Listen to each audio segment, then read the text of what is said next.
where we've just left. Zarup and Zanskar await us. Here we go.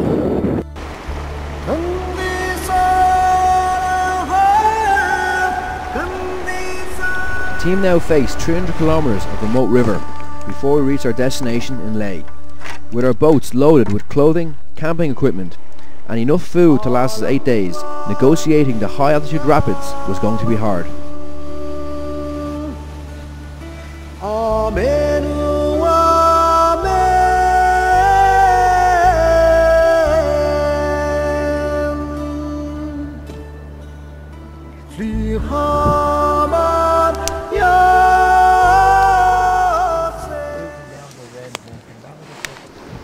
Just about to leave Camp 1 here, and we've just spent our first night at altitude, and I don't think anyone got away without feeling some effects of the altitude.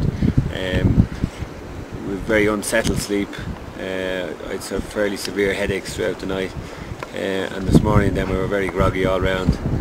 So we've taken almost 2 hours now to pack up the gear, have a small bit to eat, and we're just about to get on. So hopefully by the end of today we'll have dropped down low enough that it won't be as big a factor as it has been today.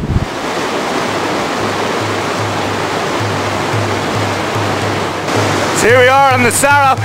It's day 2 and we've come through a whole lot of really tight, narrow canyons.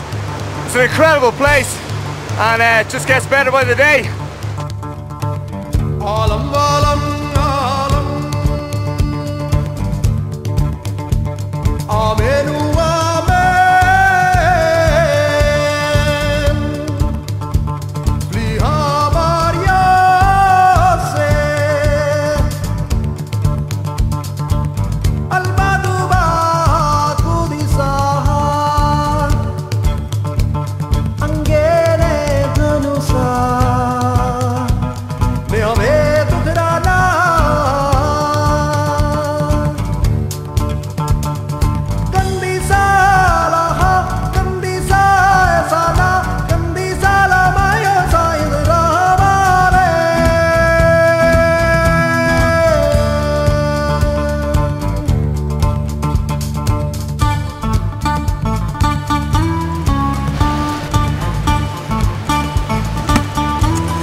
Day 2 of our trip. We're still on the Zarup River.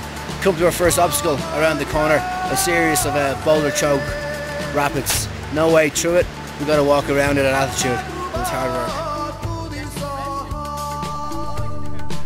The team quickly settled into life on the river, getting fresh water from side creeks and setting up camp wherever we could.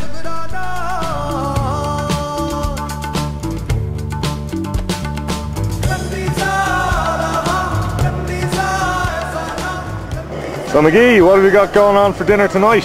Well, we've got peas that won't cook, we've got rice that's runny, and we've got carrots that I think are carrots.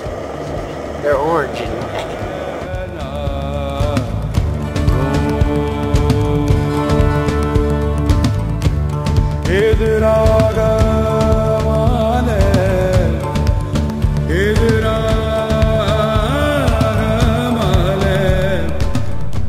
As we descended further into the gorge, the volume of the river increased and the rapids intensified.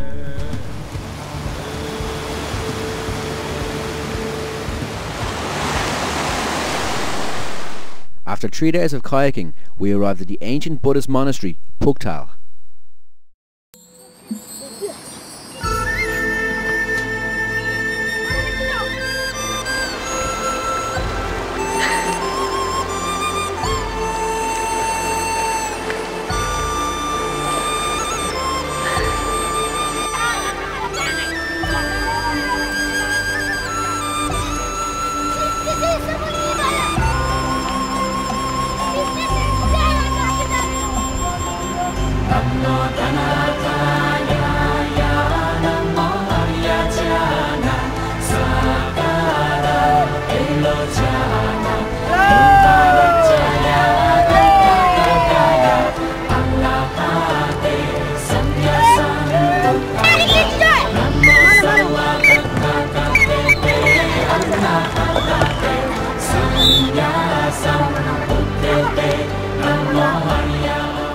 Your name is? Stanju Sonam.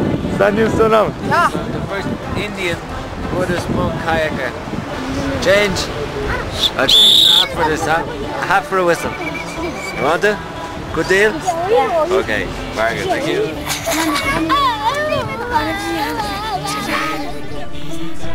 Local tradition says that the third son in every family must become a monk, and boys travel long distances to study at the remote Pugtal Gompa.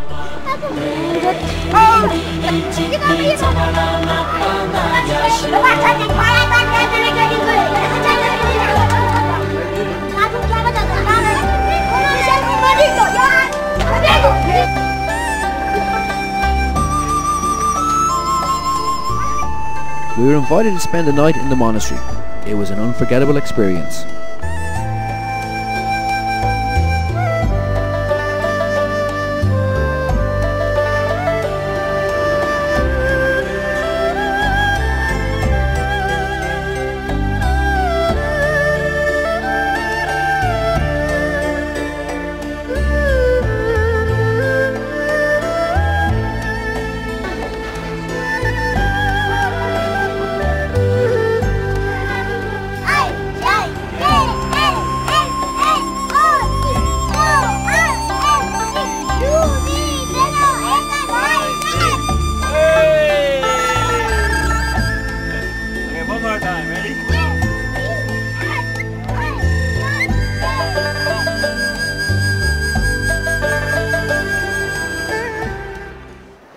We're in the cave at the top of the Gompa, and as far as we can establish, this is where the Gompa originated from. At the back is probably the first two huts that the monks first arrived on. They say 2,500 years ago. The reason why was this fresh spring here, and if you come in here you'll see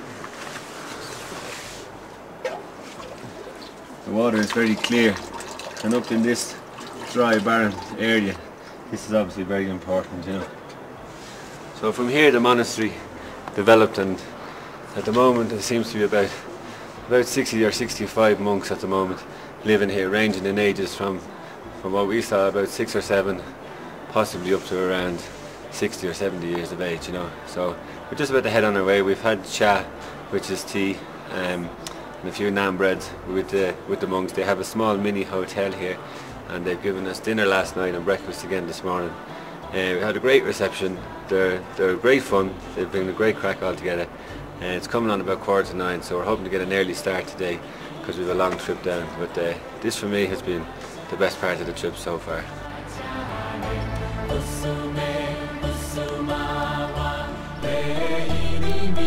We gave the monks a gift of a tricolour, and they waved us off with the flag.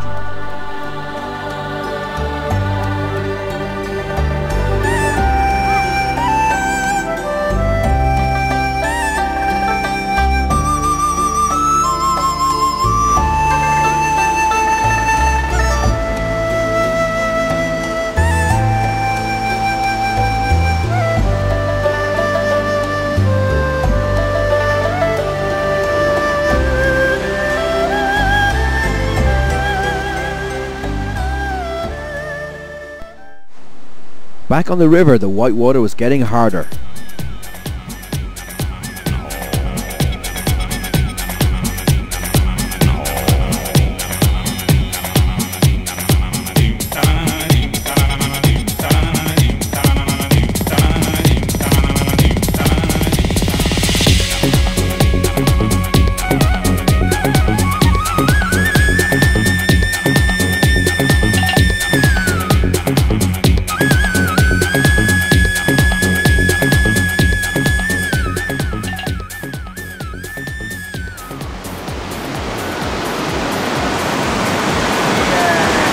So it's 2:30 in the afternoon on day 4 of the Sara, and we've come to this infamous Reru Falls, which you've heard a lot about before. It has been run before at lower levels. Today is not our day. It's running big, fast, brown, very hard, very dangerous, with big undercuts on the right hand side and some huge stoppers. So we've opted for the hiking option. Isn't exactly easy, but it's a little safer than the river.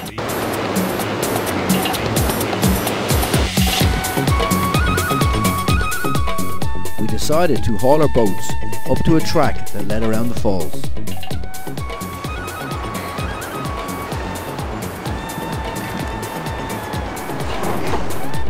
Little did we know that a recent avalanche had blocked our path. We were forced to return to river level. A difficult carry over sharp rocks with heavy boats began.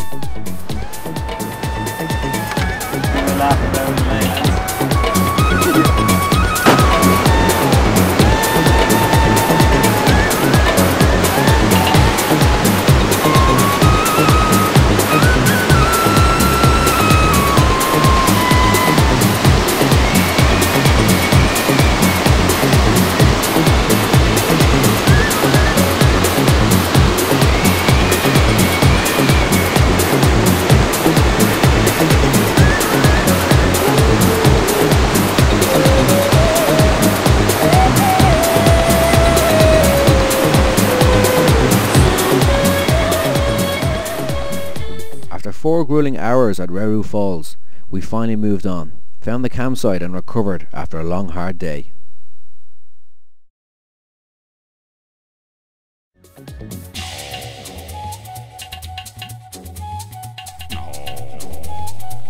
Day 5 and the team were faced with the most intense whitewater of the trip so far. The river was now several times more powerful than when we started at Sarachu, 150 kilometers upstream.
Okay, so we've done 5 hard days in the river at this stage.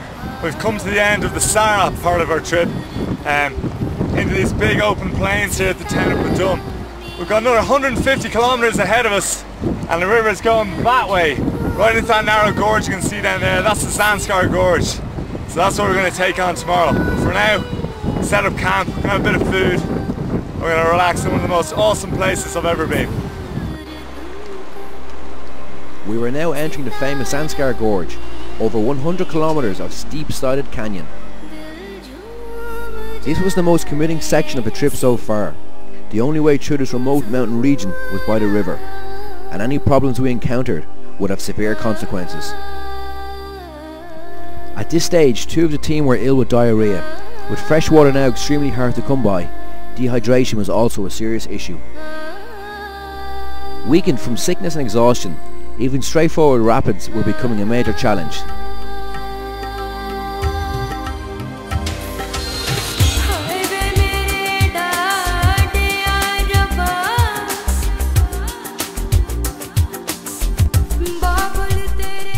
Brian Keogh experienced firsthand how dangerous the river can be when